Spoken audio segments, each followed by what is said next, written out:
Alright, so I'm working on addressing these cracks, and what I've come up with is I got some angle iron here that I'm going to, and I've just got I got my holes drilled, got the bolts through. Now I'm going to tighten it up, and I'm going to set this on the tripod so you can see this, and you'll see as this crack closes up. And then what I'm going to do is probably spray paint everything just so it blends in. So I did have to through bolt everything, so there's the two bolts there and there, and but that's going to make a tremendous difference. You just wait when I tighten that up.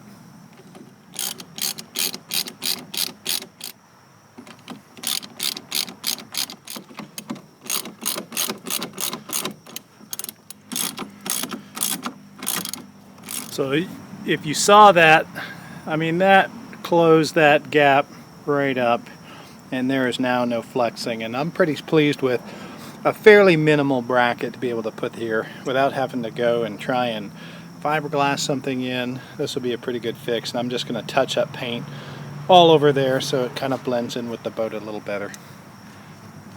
So we've gotten a lot done on this Boston Whaler, and so one of the things that we want to do next, now that we've got things with the rub rail done, we've got these corner brackets done in here to allow this to strengthen up the transom at the corner where it turns the corner and meets the gunnels. And if you recall earlier, we had built a bench seat. It was more of a prototype just to kind of test things out as far as spacing and height, storage, capacity underneath. And what we discovered, and especially once Steve came down and we kind of put it in place and figured out, where things went, that it was really a lot, much too small. The entire width was only about 21 inches.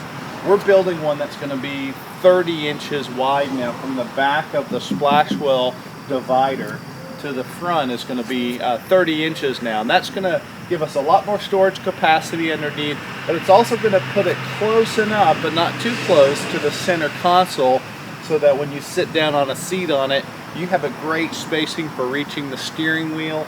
And then also you've got the ability to use this as a nice wide casting deck when it comes time to do fishing, especially for things like red fishing out there along the coast.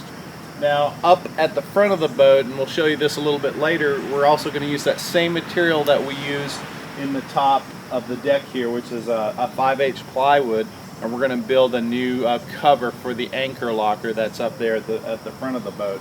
So I'm going to bring out the frame, which I built yesterday, custom fit all the pieces, and set it into place here so you can kind of get an idea of how big this is. And we really tried to make it lightweight. Last time I used full 2x4 frame around this, thinking I needed it for the strength, but this time I went with 5/4 stock, which is normally things like your decking boards, and we're going to use that instead. And we've actually ripped it down to give us the height that we want, but it's still a much stronger frame than if we went with just a 1x material. So, but yet it's going to be a lot lighter than a full 2x material. So let me bring that out and show you what that looks like.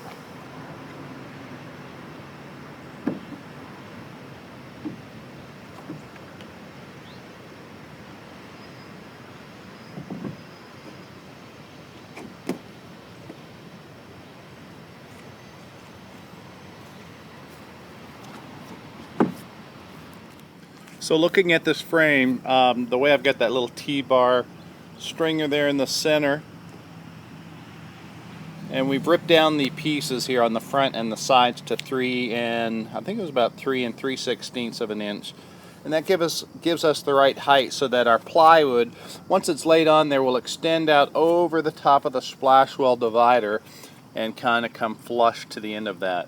And this is really strong. It's very lightweight, and yet it's got a lot of rigidity to it, which is going to be great for getting up and standing on this thing as well. So makes for good storage. We'll be able to store another gas tank here to the side.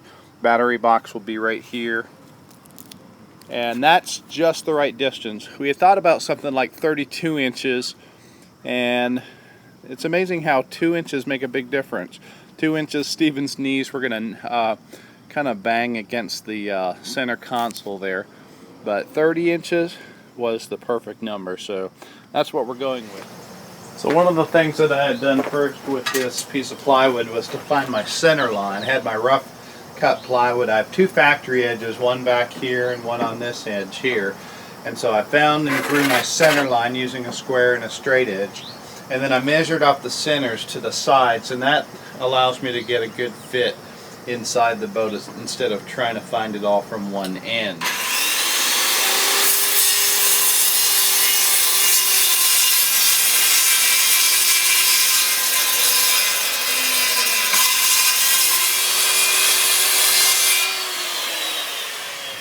So I've made a little scribe block that's the same as the width of my widest gap here, and I'm just going to use that to run along the edge here with my pencil,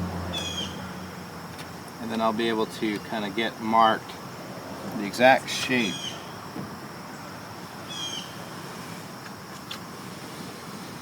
of what I need to cut out.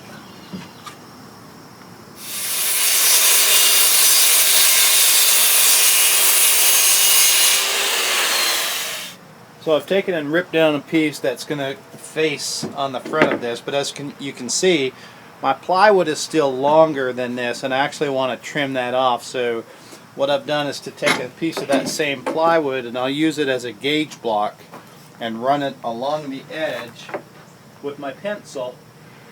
And we'll mark that. That way we are sure to follow the contours of the frame if there's any discrepancy there. And we'll have a nice good fit of the plywood to the frame and this skirt piece that's going to go in front.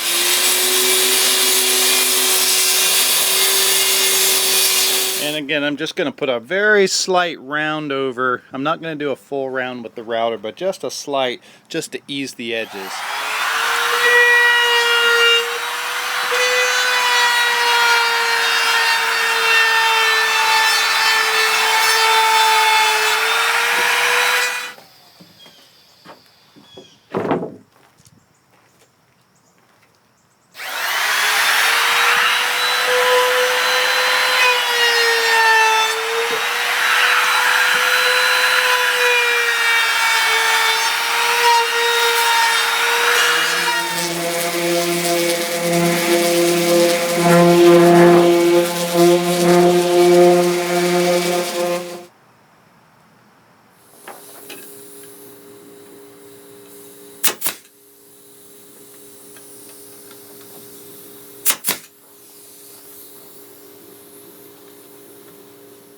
Now that we've got the seat cut out for the back, we want to turn our attention to this anchor locker. So we're going to take the same plywood material, and it's 5/8, so we're going to build up the underside rim of it just a little bit to make it a little thicker to sit flush with this deck. And this will give us a nice casting deck when we're shrimping and fishing. So we're going to start that now. Now yesterday I'd taken and ripped this piece up 10 inches wide, which is the width we need for especially the top portion of that anchor locker cover. And now I'm just going to go ahead and square up one end and then cut it to length.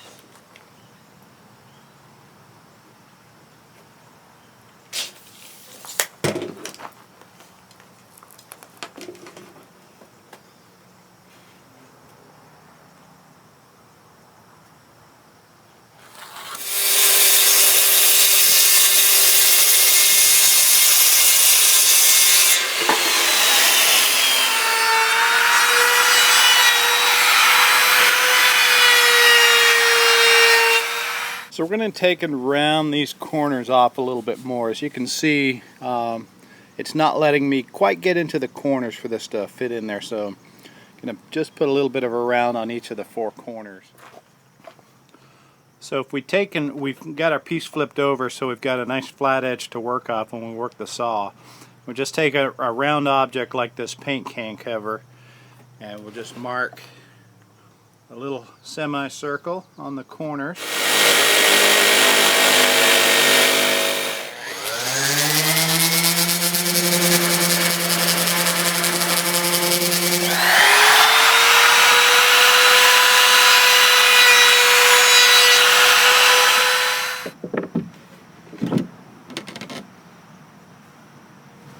So next we've got some 3/8 inch plywood, and we're going to cut some 1.5 inch strips to go around the perimeter of the underside of that cover for the anchor locker, and that'll build that up to make the top of our cover flush with the deck, so that when you're standing on it, you know, you have a nice even surface. So I'm going to go ahead and rip these up now.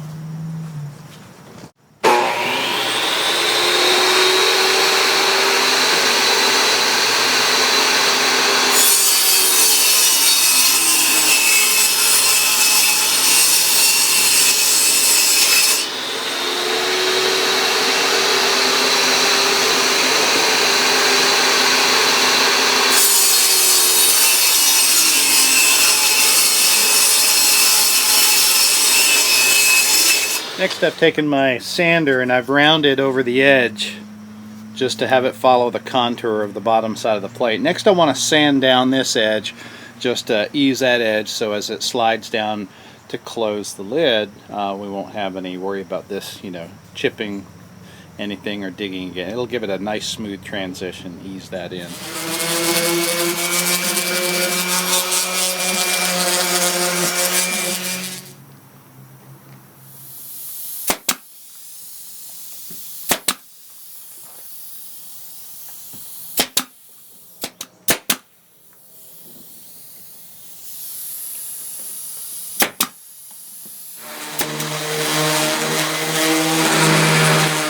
Let's talk a little bit about finishes. Originally we thought we might do fiberglass matte over this and then paint it, but in talking with Steve, I think our plan of approach now is that we're going to stain this. We're going to do kind of a dark mahogany stain color, kind of almost in keeping with, you know, a little bit of a nod toward the whaler tradition.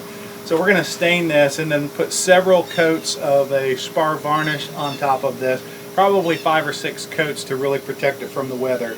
And so we're going to go with that look instead of a fiberglass look, so that will be next time. Thanks for watching. Be sure to subscribe and like, and we will see you on the next one.